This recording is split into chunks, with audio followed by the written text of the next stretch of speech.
Hello and welcome back to the channel. My name is Mike Rambuya, and I figured today is a perfect day to talk about a new Lorcana deck, or well, new for this channel, not news as in the latest set of Azure Right Sea.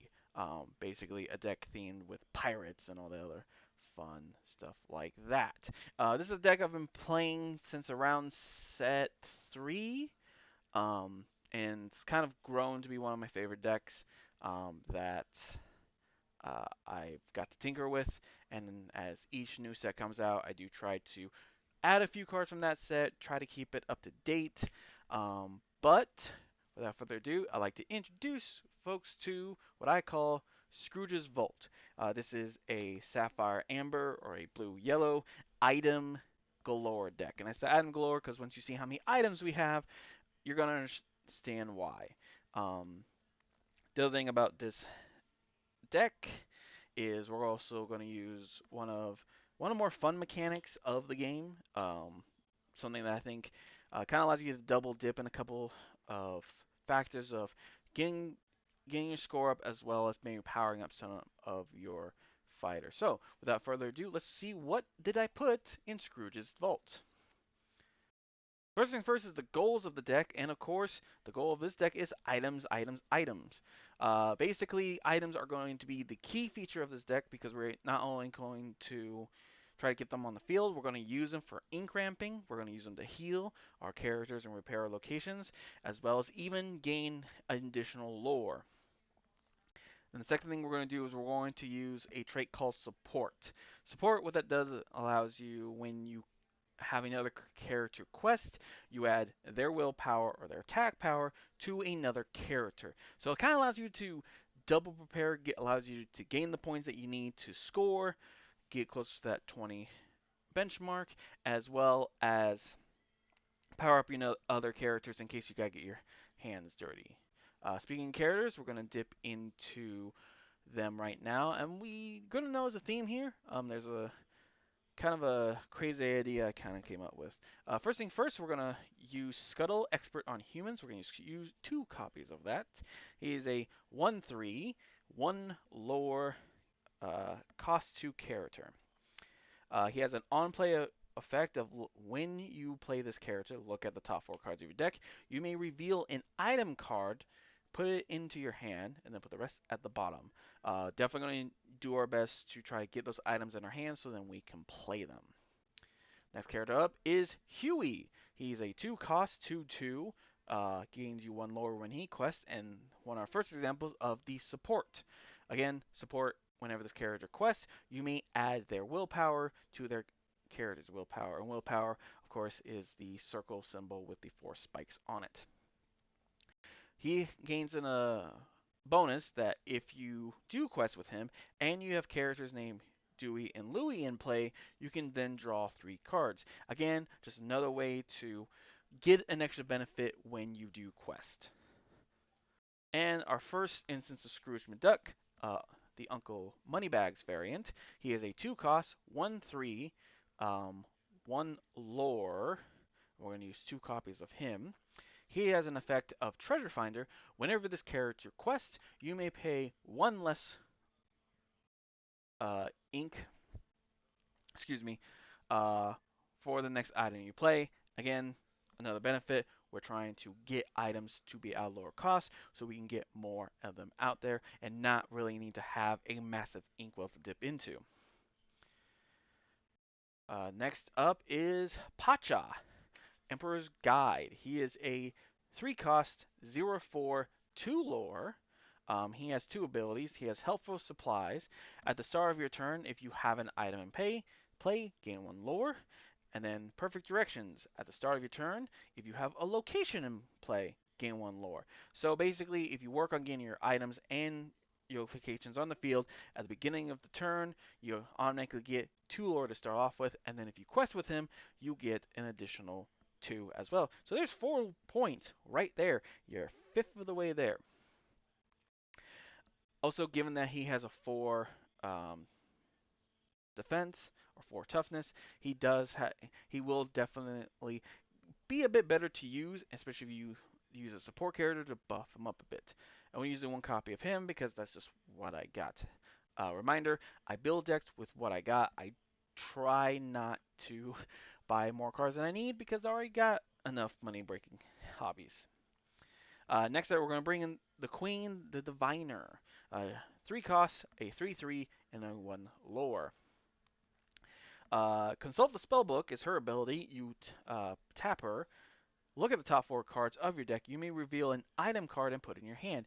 If that item costs 3 or less, you may play it for free instead and it enters exhausted. Put the rest at the bottom of your deck. So, again, another way just to get items on the field at a lower to free cost. And next we have Belle.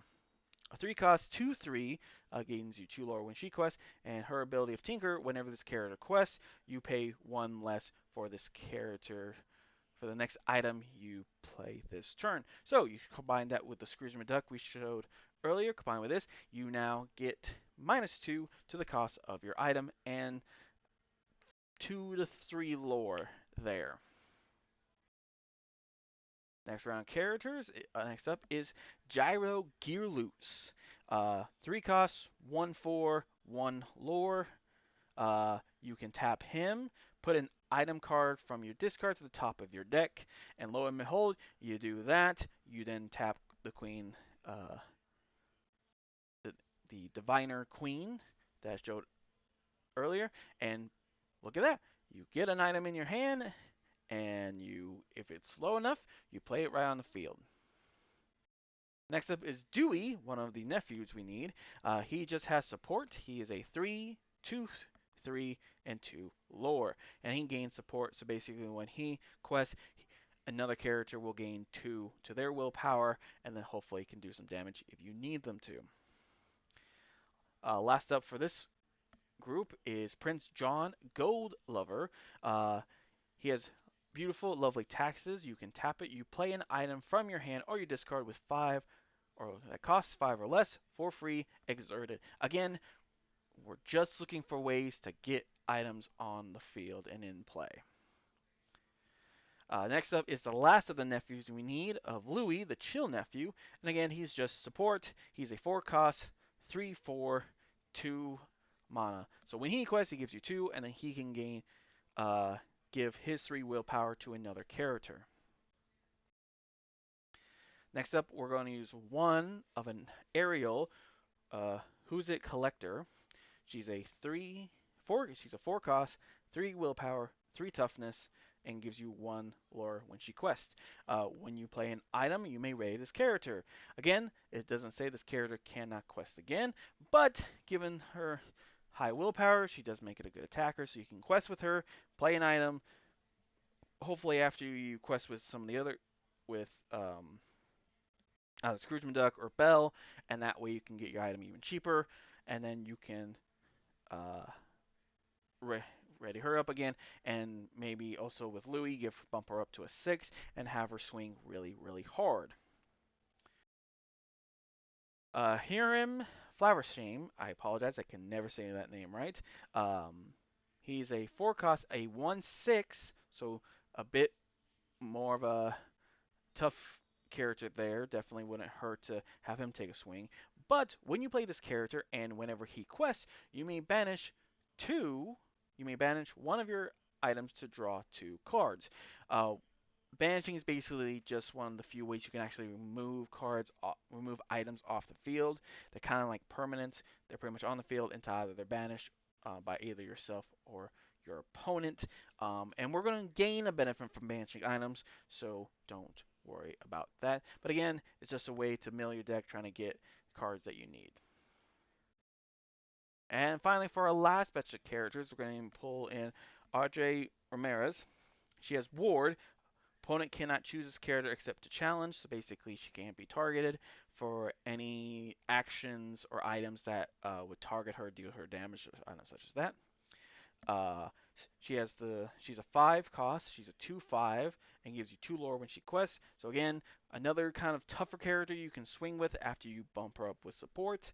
She has the ability of spare parts. Whenever this character quests, ready one of your items. So again, we're ready using our items, having our character's quest, get so we can use the items yet again.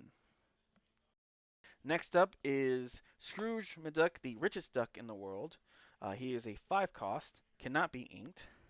We're using 2 copies of him. He's a 3 willpower, 5 toughness, and he only gives you 1 lore, but he has 2 effects. He has I'm going home. During your turn, this character gains evasion. Basically, evasion is similar to flying in Magic, if you're familiar. If you're more familiar with that, to where only another character with evasion can hit him. The second one is I didn't get rich by being stupid. During your turn, whenever this character banishes another character in a challenge, you may play an item for free. He's definitely going to be one. Now, he is a character you definitely want to use your support on to get him buffed up. So then he can then win his challenges and then allow you to play an item for free. So he's kind of the weird enforcer of this deck. Next up is Crazy Old Maurice. Sorry, the world famous inventor Maurice. He's a 6 cost, 2 willpower, 7 toughness, and gives you 2 when he quests. And he has 2 effects with him. The first one is give it a try. Whenever this character quests, you pay 2 less for the next item you play this turn. Note that most of those lower cost effects are for just the current turn, but you use Maurice, then you use Scrooge McDuck, or you use Bell. You have basically anything that's 4 or less cost-wise item plays for free. And then whenever you play an item, you draw a card. Again, just a nice little cycle we can get going to um, get the items in your hand and then get them into play. And the final character for this is Sheriff of Nottingham, Bushel Britches. He has support, which for a guy his size does very well because he's a 9 cost. He's a 5 willpower, 9 power, and he gives you 4 lore when he quests. Now, him having support giving 5 is pretty great. Also, you gain 4 lore every time he quests. He is going to be a bit hard. He does cost 9, so it may seem a bit harder to get on the field, but he has an ability of every little bit helps. For each item you have in play, you pay 1 less to play this character. So, if you've been using Maurice, if you've been using Scrooge McDuck, if you've been using Bell, you've lowered the cost, you've gotten your items on the field, you've gotten a chance to play some free items because of the Queen or because of the 5 cost Scrooge McDuck, and you can easily take that 9 cost down easily to a 4 or 5. So that's it for characters. Next, we're going to look at our actions or our spells. First thing is Repair. I kind of like Repair because it does both your locations and your characters of removing 3 damage from them. It's just a 2 cost, is also not too expensive. Launch is a 3 cost. You banish an item of your choice to deal 5 damage to a chosen character. Again, keep trying to get multiple uses out of your items, and launch allows you to kind of banish them to then uh, maybe finish off a character that one of your characters challenged and didn't quite take out. And lastly, we're just going to use a 4 cost How Far I'll Go song. If you're not familiar, songs have 2 ways that we play. You can either play the 4 ink, or you play a character who has the same or more cost. So if you use Scrooge McDuck Richest Duck, you can tap him for, instead of tapping 4 cards in your inkwell to then play this song. This one is just a purely a mill or search card. If you look at the top 2 cards, you put one in your hand, and the other is in your inkwell face down. So try and get again, items in your hand, and this also kind of helps with your ink. Well, next up is the good number of items we're using in this deck. First up, we have to bring Scrooge's Top Hat. Scrooge's Top Hat has a basically free. It's 2 to play, which given some of the characters I've introduced, you can play it for free. It has business expertise. You tap it, you pay one less for the next item you play this turn. So again, if you've used Bell, the cost to Scrooge McDuck, and this, there's 3 costs. Add Maurice, there's 5. Basically making it very easy to play items for free. Next, we're going to use a 2-cost coconut basket. Consider the coconut. Whenever you play a character, you may remove up to 2 damage from chosen characters. Again, so if you're playing characters, you get to heal another character, especially if you're using that character to be more of your bruiser that's trying to challenge characters and get them out of the way. And last for this group is Gumbo Pot. It is a 2-cost. Best I've ever tasted. You tap that card, remove 1 damage from each up to 2 chosen characters. So you play the character, you can heal 2. If you still damage, you can tap Gumbo Pot, heal 1 more off, heal another character. Basically, just another way to get healing and keep your characters up to date. And remember, when it comes to removing damage, they have to specifically say location or character in them. You cannot say, "Oh, I'm going to use a character one that says just character for a location," because locations can be damaged. But we'll just talk about that here in a bit. Next group of items is Maurice's Workshop. Whenever you play another item, you may pay 1 ink to draw a card. So again, play an item for free. You have the ink to do it. You pay it, draw the card, and especially if you used Gyro to put a card on the top of your deck, you already know what you're going to draw. Might as well get it at a lower cost. Next up is one of the first yellows we'll see is Wildcat's Wrench. You pay 2 to put it on the field, and then you tap it, and then you remove up to 2 damage from a chosen location. So this is going to be very good to keep your locations in the field. Locations are kind of really good, especially if they build up passive lore points for you. Next up, we are using a 3-cost Great Stone Dragon. He starts exerted when you play him, but if you can play him for free, thanks to the Queen or any other character's effect, he's already going to be exerted, and then during his awaken phase, you may tap him and put a character card from your discard into your Inkwell face down exerted. So again, this is again to kind of help with your Inkwell. If your character got banished, he can still be useful and help fill up that Inkwell so you can play more cards to do more fun things. Another yellow item is the Dragon Gem. Now this one actually costs a bit when you want to use it. So it's a 3 cost and it has Bring Back to Life. You tap it and you pay 3. Return a character with support from your discard to your hand. Plenty of characters for support to choose from. Shouldn't be a problem in getting them back on the field. Next up is Vault Door. It is a 4 cost item and sealed away your locations and your characters at locations gain resistance. Deal damage dealt to them is reduced by 1. So if someone's going to swing at your character and do 5, they have resistance plus 1. It actually does 4. A great use of locations to help keep them on the field, keep your characters on the field. Uh, and then we have the Eyes of Fate. It's a 4 cost. See the future. You tap it. Chosen character gets +1 lore this turn. Great card to combo with a support character who, when he quests, will get you the lore, gives him additional lore. Plus, then you can use that, give that character's willpower to another one to hopefully swing pretty hard.